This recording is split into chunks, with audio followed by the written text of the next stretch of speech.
There is breaking news as of today. I'm recording this June 10th, 2024. The Dissenter is covering the story that Pastor Tony Evans, one of the most well-known, influential pastors in the nation, he has stepped down due to a sin issue. It hasn't come out yet what that issue is, but the Dissenter is covering the story, and they basically make the argument that Evans has been disqualified for many years due to teaching heresy, including the heresy of Pelagianism, where he denies the doctrine of original sin. But the heresy that I'm familiar with, that Tony Evans has taught and defended, he was called out on this, and even John MacArthur addressed this, and I'm going to play the clips in a moment.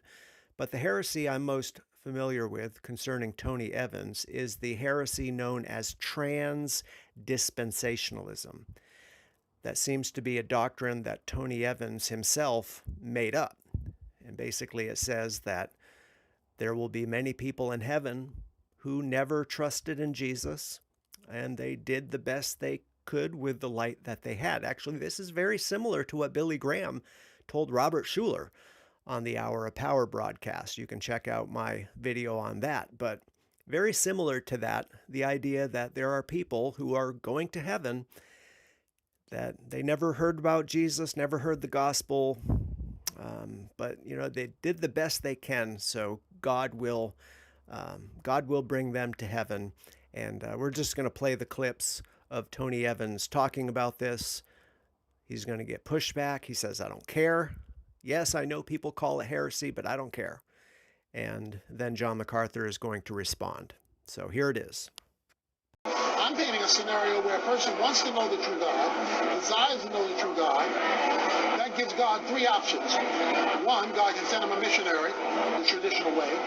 Two, God can give him a direct revelation of himself, like he did Paul on the Damascus Road. Or three, and here it is, God can trans-dispensationalize him. That is, relate to him out of another dispensation, because dispensations are based on information given. So that all throughout the Bible, all people had to do was believe what God had revealed and they were saved.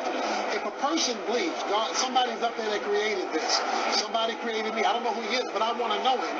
If that person were to have a heart attack at that moment, God could not condemn him and be just, because God says he who seeks shall find. So since God makes that promise, if God doesn't give him the gospel or give him a direct revelation, then he has to judge him out of another dispensation. Now, I would imagine you've got people coming at you from every direction with guns blazing. And I'm right there wrong. So you graduated from Dallas Theological Seminary. Right. I can only imagine that there are people there that would almost call this heresy. Probably, but I don't care. But you do know that they would call this heresy. Yes. I did make reference to the phrase trans-dispensationalism, almost sort of throwing it away. At the same time, I know it provoked some discussion and thought. It is a term that, to my knowledge, has only been used by one person, and that person is Tony Evans in a book entitled Totally Saved. That book came out, I think, in the year 2002. It was published by Moody Press. It is a book that endeavors to give a very, very simple and basic understanding of salvation.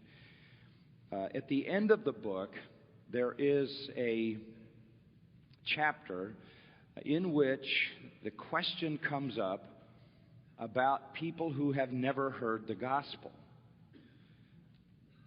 And in that section, Tony writes that people who never hear the gospel, if they will accept whatever light they have, God will acknowledge that as sufficient for their salvation. That in itself is a departure from historic Christian gospel.